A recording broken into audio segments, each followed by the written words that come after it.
We are traveling back in time to the Cretaceous period, a time when the Earth was teeming with some of the most fascinating and fearsome creatures. In this video, we'll dive into the world of Styracosaurus with its impressive horned frill, the formidable Tarbosaurus, a cousin of the T-Rex, and the agile Deinonychus, known for its deadly claws. This is the Cretaceous period. Tarbosaurus. Tarbosaurus bataar was a large carnivorous theropod dinosaur from Central Asia and nearly as large as T-Rex. While T-Rex can be called the king of North American dinosaurs during the late Cretaceous, Tarbosaurus was its counterpart in Asia. It had the smallest arms of any large tyrannosaur relative to its body size. Like its close North American relative Tyrannosaurus rex, it had a very large head and powerful jaws. However, its skull was relatively light, as many of the bones were hollow, with spaces filled with air pockets. Known as pneumatization, these air-filled bones were not restricted to the skull, but also seen in limb bones and in vertebrae. This feature appears in other saurischian or lizard-hipped dinosaurs, a group that includes the giant sauropods as well as the carnivorous theropods. Tarbosaurus bataar lived in a humid floodplain crisscrossed by river channels. In this environment, it was a predator at the top of the food chain, probably preying on other large dinosaurs like the Hadrosaur Saurolophus or the sauropod Nemegtosaurus. First found in 1946 and described and named in 1955, Tarbosaurus bataar lived 72 to 68 million years ago during the late Cretaceous period in what is now southern Mongolia and China. There have been no specimens of Tarbosaurus bataar reported outside of Asia. Mongolian tyrannosaurians were probably feeding on sauropods. In fact, some researchers think that the robust and rigid skull of Tarbosaurus bataar was an adaptation to hunt the massive sauropods found in this region, which did not exist in most of North America during the later Cretaceous. Recently, an analysis of the fossils of a hadrosaur, Parasaurolophus, revealed numerous Tarbosaurus bite marks. This suggests that the tyrannosaur methodically scavenged its victim's already dead corpse rather than hunting and killing it. This does not conclusively settle the debate about whether tyrannosaurs were hunters or scavengers. They probably pursued both strategies, as necessary. Tarbosaurus bataar had sturdy and quite long legs, and its forelimbs were reduced, as typical of all advanced tyrannosaurs. The function of the forelimbs is still not clear. Like other tyrannosaurs, it had a huge head with large, cutting, serrated teeth. Its brain was tiny in comparison with its huge body. Juveniles sported more slender, less powerful jaws compared to the robust, bone-crushing jaws of adults. This morphological variation indicates a shift in diet and hunting strategies as they aged. This sort of biological development might have social behavior implications. If juveniles and adults occupy different ecological niches, it reduces competition within the species. This separation suggests that Tarbosaurus did not necessarily live in packs, but rather led more solitary lives, possibly coming together only for mating or in particularly abundant hunting grounds. Deinonychus. Deinonychus is a genus of dromaeosaurid theropod dinosaur with one described species, Deinonychus antiropus. This species, which could grow up to 3.4 meters or 11 feet long, lived during the early Cretaceous period, about 115 to 108 million years ago. Fossils have been recovered from the US states of Montana, Utah, Wyoming, and Oklahoma in rocks of the Clovelly Formation and Antlers Formation, though teeth that may belong to Deinonychus have been found much farther east in Maryland. Deinonychus was discovered by paleontologist John Ostrom in the Clovelly Foundation in Montana in 1969. 3 sets of Deinonychus remains lay around the partial remains of a Tenontosaurus.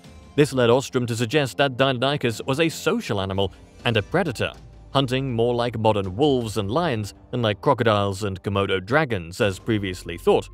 His claims about Deinonychus being a pack hunter were rejected by most paleontologists then, because they believed that cold-blooded reptiles with relatively small brains weren't capable of hunting in packs. Understanding of paleontology has come a long way since then. The size of the optic lobe in the brain of Deinonychus indicates that it may have had even better vision than that of modern raptors. Its large nasal cavities, in turn, suggest a powerful sense of smell. But despite the keen senses of sight and smell of Deinonychus, the thing that fascinated Ostrom the most was its cerebrum. It was proportionally larger than the cerebrum of most other avian dinosaurs. Thus, Ostrom was able to argue that dinosaurs were less like slow, lumbering lizards and more like agile, intelligent birds. The part of the brain used for communication was large enough for Deinonychus to communicate vocally. Modern birds use different sounds to express different feelings, warn others that danger is coming, and call to others. Deinonychus may have been able to communicate while hunting, protecting fellow hunters, and sharing strategies. Deinonychus, one of the largest dromaeosaurids, was known for its fearsome hunting skills and an estimated speed of up to 40 kilometers an hour, or 25 miles per hour. The speed made it an exceptional predator during early Cretaceous North America. Deinonychus is often credited with changing the perception of dinosaurs from slow-moving reptilian giants to agile, active creatures. It sported an agile build with a flexible tail used for balance and sharp, curved claws for capturing fast-moving or larger prey. It was once believed that Deinonychus and its Maniraptoran relatives used their claws to rip open the bellies of their prey. However, this theory has been discarded, as the phalanx claws appear better suited for cutting the trachea rather than ripping the belly. These claws were thin and knife-like, similar to those of modern raptors, while belly ripping would require much wider and more robust claws to slice through the gastralia and thick stomach muscles. Additionally, paleontologists have proposed that these claws might have been used in mating displays or in fights during the mating season. Styracosaurus. Styracosaurus, a ceratopsian dinosaur from late Cretaceous North America, stands out for its distinctive head ornamentation. This dinosaur features a large frill adorned with spikes and a prominent nose horn, resembling a one-horned triceratops. Its formidable appearance inspired the name Styracosaurus, meaning the spiked lizard. Styracosaurus's story begins in the rugged terrains of Alberta, Canada, when it was first unearthed in 1913 by American-Canadian paleontologist Charles Sternberg. However, it was Lawrence Lambert who described initial findings, thus introducing Styracosaurus albertanensis to the scientific community. Styracosaurus was a large, centrosaurine ceratopsian, approximately 5 to 5.5 meters long and weighing around 2 tons. Its body was robust and heavily built, similar to modern rhinoceros. The dinosaur stood about 1.8 meters tall, showcasing a bulky quadrupedal frame. Styracosaurus possessed short, powerful forelimbs and longer hind limbs ending in hoof-like claws. While not the fastest dinosaur, Styracosaurus could move effectively across the diverse terrains of its ecosystem. Styracosaurus's skull was massive and sported a pronounced nose horn, which could grow up to 60 centimeters or 23.6 inches long. This horn was accompanied by 4 to 6 long neck frill spikes, each measuring up to 55 centimeters or 21.6 inches long. The arrangement and size of these spikes could vary among individuals, contributing to the distinct appearance of each Styracosaurus. Paleontologists continue to debate the purpose of these frills. This bony structure likely protected the neck and may have served as a display feature to attract mates or deter rivals. The frill's edges were adorned with smaller projections and knobs, which varied greatly in size among individuals. This variation suggests a possible role in species or individual recognition. Equipped with a beak-like mouth and shearing cheek teeth, Styracosaurus was herbivorous. Its teeth were arranged in continuous dental batteries, ideal for chewing tough, fibrous plants. This adaptation indicates Styracosaurus fed on various types of plants, such as ferns, cycads, and early flowering plants. Styracosaurus may have been a social animal, possibly moving in herds.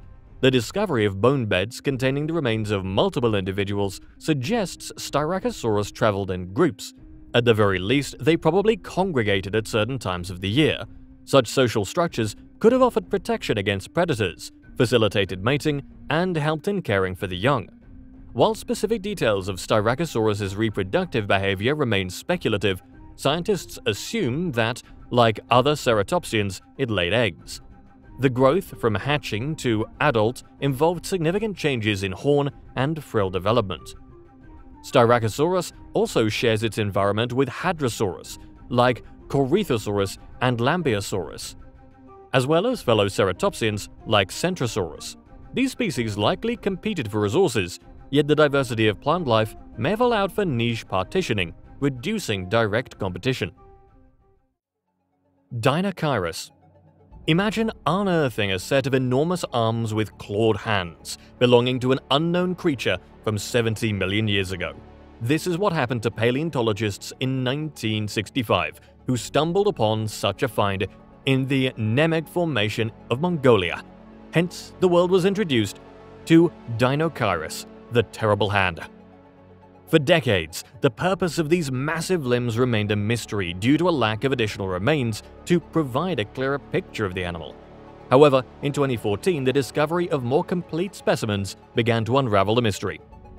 Deinocheirus stood as an unparalleled giant among the Ornithomimosaurines, a group of dinosaurs previously known for their slender builds. Measuring an impressive 11 meters or 36 feet in length and weighing around 6.5 tons, it was the largest member of its clade. Despite its hefty build, Deinocheirus had many hollow bones, a feature that lightened its weight. The arms, measuring 2.4 meters or 7.8 feet long, were among the largest of any bipedal dinosaur. The 1-meter-long skull of Deinocheirus was equipped with a wide bill and deep lower jaw, resembling duck-billed hadrosaurs. The discovery of fish scales and gastroliths near one specimen suggests Deinocheirus was an omnivore.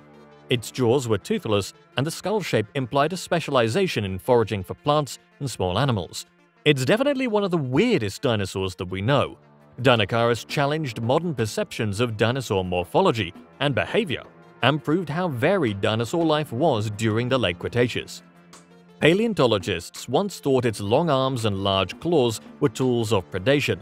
However, it is more likely for Deinocheirus to have been used for foraging, digging, fishing, and perhaps even defense. The elongated neural spines on its back might have served for thermoregulation and display behaviors to communicate with other Deinocheirus or deter rivals and predators. While evidence of Deinocheirus' social behavior is sparse, the nature of its adaptations suggests it was not a solitary animal. The back sail and fan of feathers at the tail could have been potentially display features. Display features usually imply a level of social interaction, whether for mating purposes or hierarchical disputes within groups.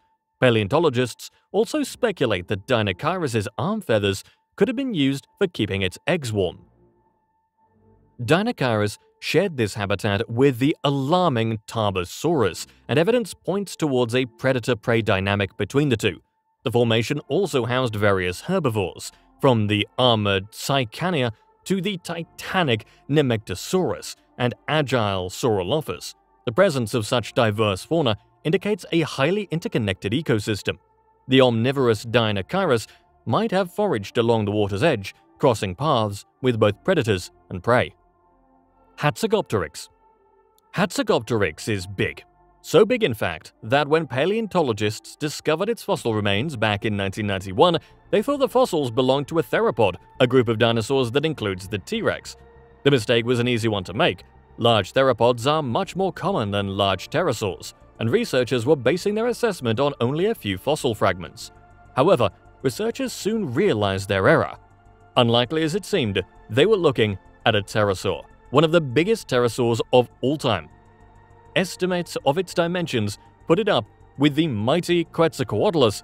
Paleontologists believe that its wingspan was up to 12 meters or 40 feet across, and its unusually robust skull was 3 meters or 10 feet in length. They have not yet found a full jaw, but believe it could be the longest jaw for any terrestrial tetrapod that has ever existed. So, how was something so big managing to sustain itself on an island of small dinosaurs? At first, scientists estimated Hatzegopteryx eating habits based on what they knew about similar pterosaurs. Hatzegopteryx is a member of a group of pterosaurs known as Azhdarchids. The name is fittingly derived from the Persian word azdar, which roughly translates to dragon. Common Azhdarchid traits include elongated stalk-like heads, long and delicate necks, relatively tiny bodies, and the power of flight. Scientists initially believed that this group of pterosaurs were simply scavengers, but the shape of their jaws did not support this idea. Another theory proposed that they might skim feed like pelicans, but this also seems unlikely. Currently, researchers suggest that the size and shape of Azhdarchids classifies them as terrestrial stalkers. This means that although they were capable of flight, they preferred to hunt on the ground, similar to hornbills. So if they hunted instead of scavenged, what did they hunt? Most pterosaurs likely hunted prey much smaller than themselves. They could not have competed with similarly sized theropods, as their delicate necks and relative weight would have put them at a disadvantage. Hatzegopteryx, however, might be an exception to that rule. Without any large theropods to compete with, it might have developed a more aggressive hunting strategy. Due to the limited fossil evidence of Hatzegopteryx, much of its life cycle remains a mystery. Similarly, little is known about pterosaur reproduction, but it is believed that these species had life cycles similar to other dinosaurs. Pterosaurs, like other dinosaurs, began their lives in eggs that were leathery, akin to those of reptiles like turtles. It is not known if pterosaurs watched their young, but they likely only cared for them for a short period. Their eggs were buried in the sand when laid, and after being born, it was only a short period before they could fly. If Hatzegopteryx did do prenatal care, it was for the short period before their young learned to fly. Because of their size, young Hatzegopteryx were not preyed on by other predators, as they had the size to defend themselves. Tenontosaurus. Also known as the sinew lizard, the Tenontosaurus is a genus of ornithopod dinosaurs that lived in North America during the early Cretaceous period about 115 to 108 million years ago. The sinew lizard is known for its long and muscular tail, which takes up more than half its entire body length. The dinosaur's scientific name, which was assigned by Barnum Brown and later modified by John Ostrom, was a reference to its powerful tail. The first Tenontosaurus fossils were discovered in 1903, and since then, 2 species have been identified in the genus. Several specimens of this dinosaur have been discovered in various geological formations across North America. The Tenontosaurus was a medium to large-sized ornithopod dinosaur known to have grown to lengths of about 20 to 23 feet or 6 to 7 meters. Estimates of this dinosaur's weight range from a low 1,300 pounds to as high as 2,200 pounds, 600 to 1,000 kilograms. Tenontosaurus may have stood around 6 to 8 feet, or 1.8 to 2.4 meters tall at the hip, with its head and neck extending several more feet above that height. The Tenontosaurus's back was also supported by bony tendons. This made it possible for the dinosaur to carry its tail erect off the ground. Due to its long forelimbs and strong finger bones, scientists believe that this dinosaur was quadrupedal. However, it may have also used its tail as a sort of counterbalance, making it possible to stand up on its hind legs alone while feeding. Tenontosaurus was an herbivorous dinosaur, meaning it survived entirely on a plant-based diet. The ecosystem in western North America, where this dinosaur lived in the early Cretaceous, had an abundance of tree ferns and cycads. The sinew lizard had a strong and powerful U-shaped beak with an angled cutting surface. This and their tightly packed serrated teeth allowed them to consume different parts of vegetation, including the leaves, fruit, and even wood. There is currently no direct evidence to suggest that Tenontosaurus was a social dinosaur. However, some indirect evidence suggests that it may have lived in herds or at least congregated in groups for short periods. Being a herbivore with limited defenses would have put this dinosaur at the mercy of predators. However, the Tenontosaurus had powerful hind legs and a long, stiff tail that made it a fast and agile runner.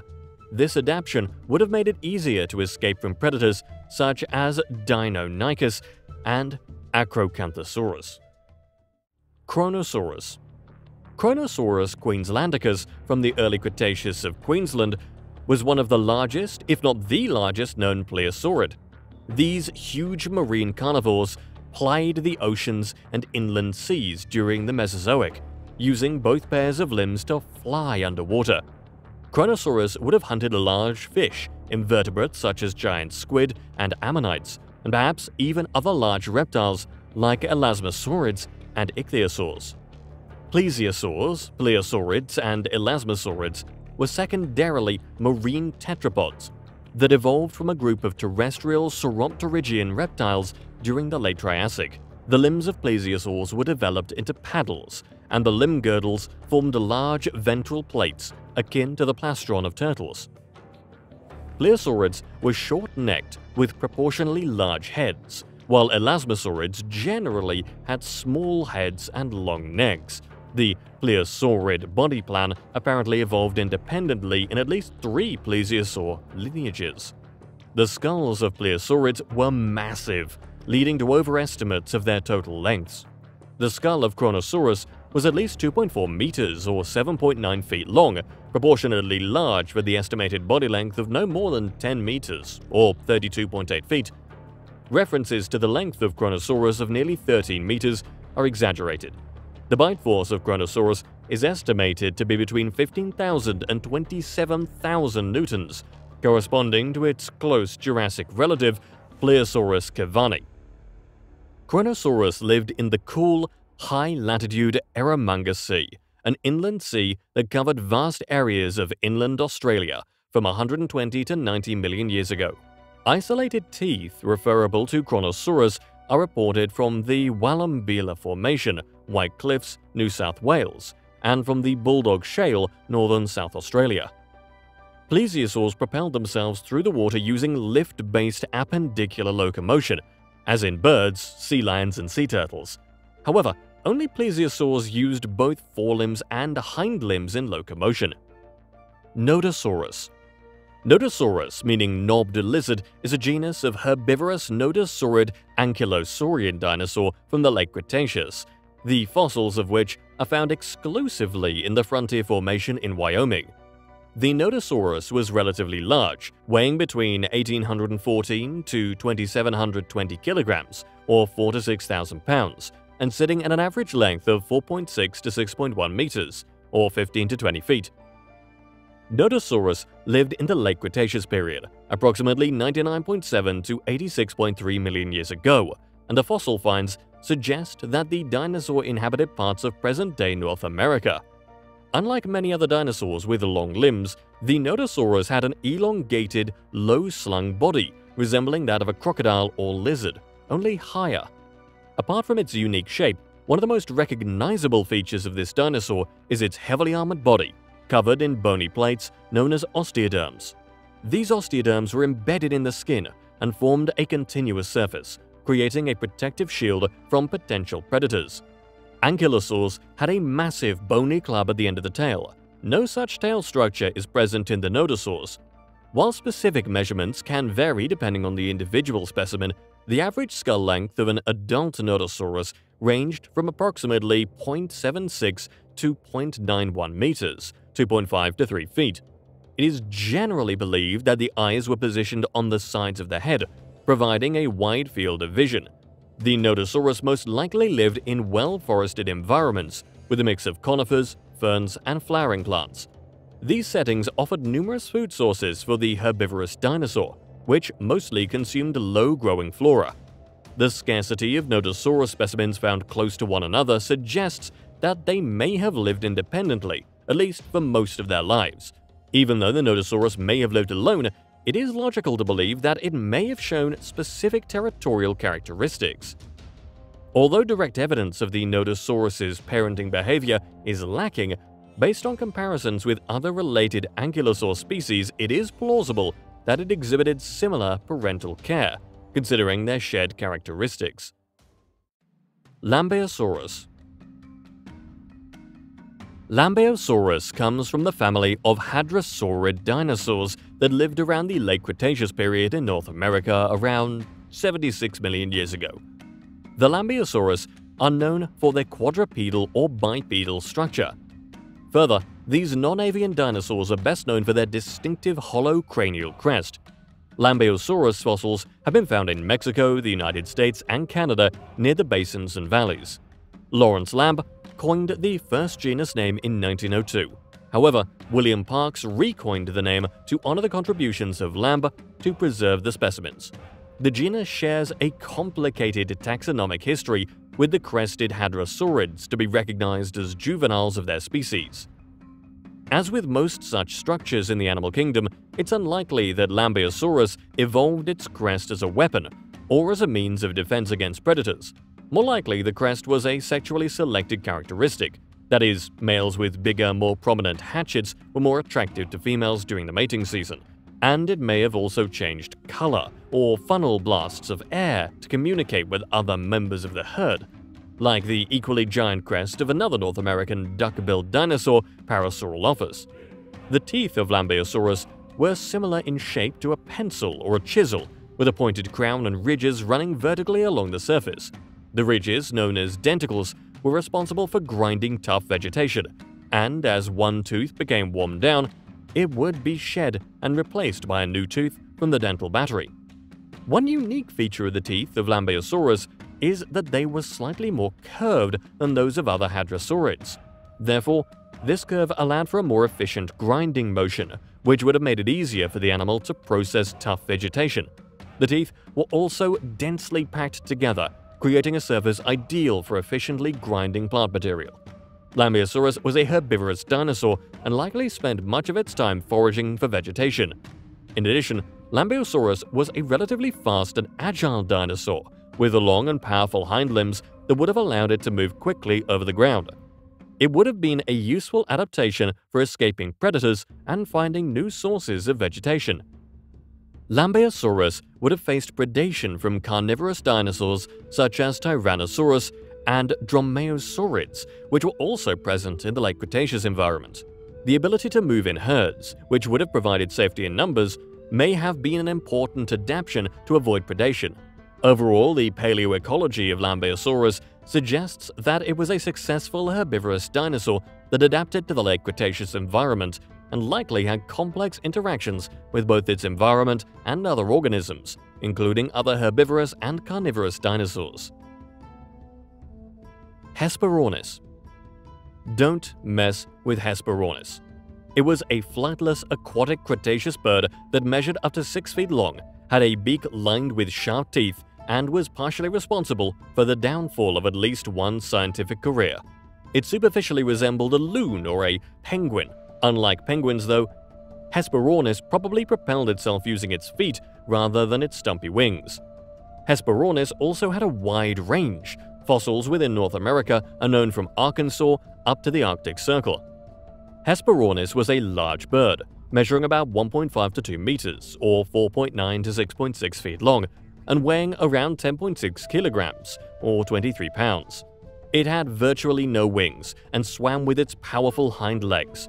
Studies on the feet initially indicated that Hesperornis and kin had lobed toes, similar to modern-day grebes, as opposed to webbed toes as seen in most aquatic birds such as loons. More recent work looking into the morphometrics of the feet in Hesperornithiforms and modern seabirds has thrown this interpretation into question, making webbed toes equally as likely as lobed toes for this group. Like many other Mesozoic birds such as Ichthyornis, Hesperornis had teeth as well as a beak. In the Hesperornithiform lineage, they were of a different arrangement than in any other known bird, with the teeth sitting in a longitudinal groove rather than in individual sockets, in a notable case of convergent evolution with mosasaurs. The teeth of Hesperornis were present along nearly the entire lower jaw, dentary, and the back of the upper jaw, maxilla. They also retained a dinosaur-like joint between the lower jawbones. It is believed that this allowed them to rotate the back portion of the mandible independently to the front, thus allowing the lower teeth to disengage. Young Hesperornis grew fairly quickly and continuously to adulthood. Hesperornis spent most of its time floating on the sea's surface, traveling long distances by swimming and drifting. As a swift swimmer, it took short dives to feed on shoals of fish or other passing food. However, its legs were not strong enough to support its weight on land, so it had to push itself along on its belly. Being unable to fly or walk, Hesperornis had to be vigilant against predators, such as sharks and plesiosaurs at sea, and dinosaurs and pterosaurs on land.